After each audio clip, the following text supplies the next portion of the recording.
Boker Tov. Donc nous sommes toujours dans les lois concernant le Kaddish.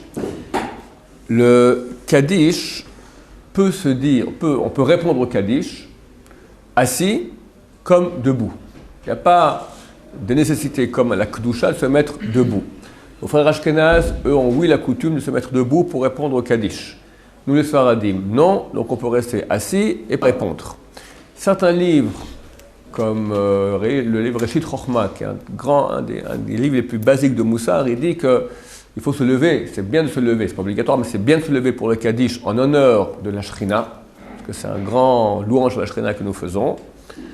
Alors Ovadia Yosef, il dit qu'il y a peut-être un problème d'orgueil de se lever alors que tout le monde reste assis. Tout le monde reste assis, toi tu te lèves maintenant pour la Kedusha, c'est comme tu te prends t'es quelqu'un. Celui qui veut faire comme le Reshit Chochma et pas au problème dont parle le Rav Yosef, quelle est la solution? Il se lève 30 secondes ou 1 minute avant le Kaddish, comme si maintenant il veut un peu se dégourdir, ou bien, je sais pas, il veut se lever pour prendre quelque chose, je sais pas, pour n'importe quelle raison. Et une fois que le Kaddish commence, il reste debout. On n'a pas le droit de s'asseoir pendant le Kaddish. Quelqu'un qui était debout, il veut s'asseoir, le Kaddish a commencé, il ne peut plus s'asseoir. Il doit rester debout jusqu'au Amen de Be'alma, le 5e Amen du Kaddish. Après, il peut s'asseoir. Et l'inverse L'inverse, on peut toujours se lever, il n'y a pas de problème. On peut se lever. Quelqu'un, on peut rester assis pendant le Kaddish. Si le Kaddish a commencé, on ne peut plus s'asseoir. On doit rester debout.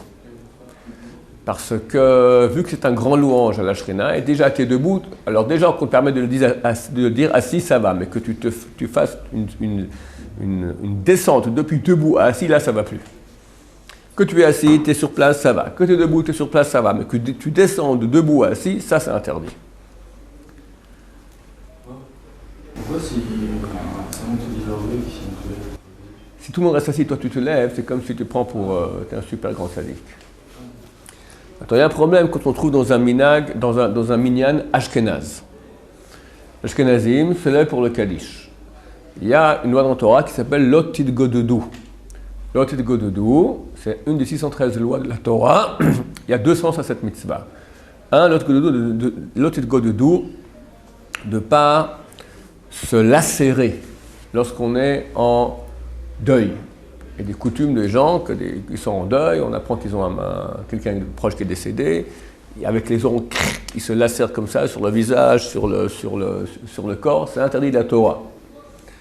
Ou bien comme on voit dans la Bible, il y a eu un duel spirituel, on va dire, entre le prophète Éliyahu Hanavi et les prêtres, les 450 prêtres du Baal.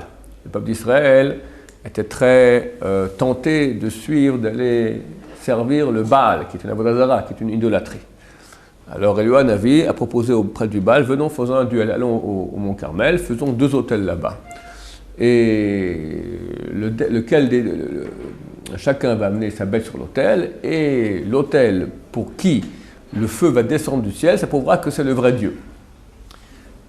Ils ont été d'accord. Alors elle dit, ok, vous êtes maintenant plus, commencez-vous. Et ils commencent à appeler leur Dieu.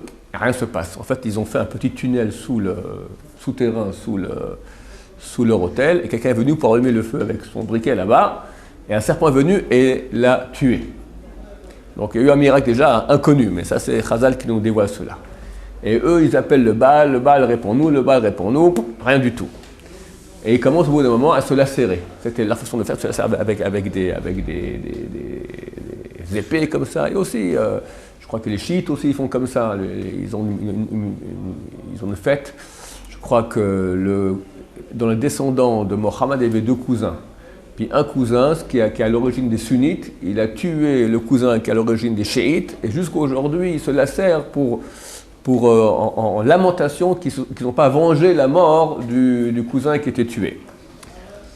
Alors bon, il y a des coutumes ainsi de se lacérer, la Torah interdit cela. Bon, pour finir la petite histoire avec Éliyahu Hanavi, l'histoire extraordinaire de la Bible. Éliyahu Hanavi commence à se moquer des prêtres du Baal, appeler plus fort, peut-être il y a un bouchon, il ne vous entend pas, enfin c'est moi qui dis aujourd'hui un bouchon, d'accord, à l'époque c'est pas des bouchons, peut-être il est endormi, peut-être il a une discussion, appelez le plus fort, votre Dieu, rien qui se passe. Pour finir, il dit ok, à mon tour, il dit à Hachem, Hachem ma'aneni, Hachem ma'aneni, Dieu réponds-moi, Dieu réponds-moi. Un éclair descend du ciel, alors qu'il n'y a pas d'orage, rien du tout, et il dévore l'animal qui était mis en sacrifice sur l'autel. Et tout le peuple d'Israël a vu cela, s'est prosterné et a dit Hachem wa Elohim, Hachem wa Elohim. Dieu est le Tout-Puissant, Dieu est le Tout-Puissant. Pourquoi je raconte cela? Donc cette coutume-là de se lacérer. Ça, c'est un des sens du mot Lotidgodedou. Le deuxième sens, qu'on ne fasse pas des agoudot. Agoudot, ce sont des communautés différentes, qui n'est pas des troupeaux différents, des communautés différentes. Maintenant, par la force des choses, il y a la communauté Sarad, il y en a Ashkenaz. On ne doit pas mettre en évidence qu'il y a des différences dans une même synagogue. Par exemple, si maintenant il y a le Kaddish, et tous les Ashkenazim se lèvent. Et tu as un Sfarad, il dit moi je suis Sfarad, je reste assis pendant le Kaddish, d'accord? Là en transat interdit de l'Otilgodedou. Parce que là tu mets maintenant en relief que tu es différent d'eux. Et Dieu ne veut pas qu'il y ait ce type de différence. Lorsque c'est obligatoire par la lacha, parce qu'on a fixé ainsi ou ainsi, d'accord? Maintenant tu n'as pas l'obligation d'être assis dans le Kaddish. Tu as la possibilité facultative d'être assis, mais tu peux être aussi debout. On peut être debout ou assis pour le Kaddish, les Sfaradim. L'Ashkenaz, l'obligation d'être debout. Donc si nous avons nos amis Mian Ashkenaz, alors on doit se lever pour répondre avec tout le monde. À moins que, il y a d'autres Ashkenaz qui restent assis. Tu as des Ashkenazim qui sont paresseux, ils devraient se lever mais restent assis. Moi, je prie toujours le vendredi soir dans un minhag Ashkenaz, et je regarde comme ça, je connais 2-3 Ashkenazim paresseux. S'ils se lèvent pour le Kaddish, je me lève aussi. Parce que si je paresseux, je se lève. Mais s'ils sont assis, je peux m'asseoir aussi. Parce qu'on ne va pas dire parce que je suis Sarah, je reste assis. La preuve en est que l'Ashkenaz reste assis aussi. Il est paresseux, moi aussi je suis paresseux. Les deux nous sommes paresseux. Donc c'est pas parce que je suis Sarah que je suis resté assis. Je suis le seul qui est resté assis. Les gens pourront croire que c'est pas par paresse. Preuve en est que le paresseux lui-même, l'autre là-bas, il se levait. C'est parce que tu es Sfarad. Tu montres maintenant qu'on est deux communautés. Et là, on transgresse interdit de la Torah. C'est extrêmement grave. Le Rabbi Nissim Bachor lui dit aussi, par exemple, un autre exemple, à Tisha B'Av. À Tisha B'Av, certaines communautés mettent talit et tefillin à Shachrit. C'est la coutume ici en Orient, en Israël, dans toutes les communautés orientales. Et nos frères Ashkenaz, ainsi que certaines communautés nord-africaines, ont la coutume de mettre le talit et le tefillin à Mincha. Alors, on est dit, si quelqu'un maintenant, il vient par exemple à Mincha, chez nous, il n'y a personne qui met le talit et le tefillin dans les synagogues orientales, pas les nord-africaines. Si un vient avec tefillin, il faut fuir. Il faut fuir la synagogue. Ou aller lui dire d'enlever, parce qu'il nous fait faire maintenant l'interdit. Il montre que nous, on a une certaine communauté qui ne mettent pas les tefillin à Mincha, et lui, oui. Donc il faut faire attention à ce genre de choses-là. C'est l'interdiction de l'Otidgodedou.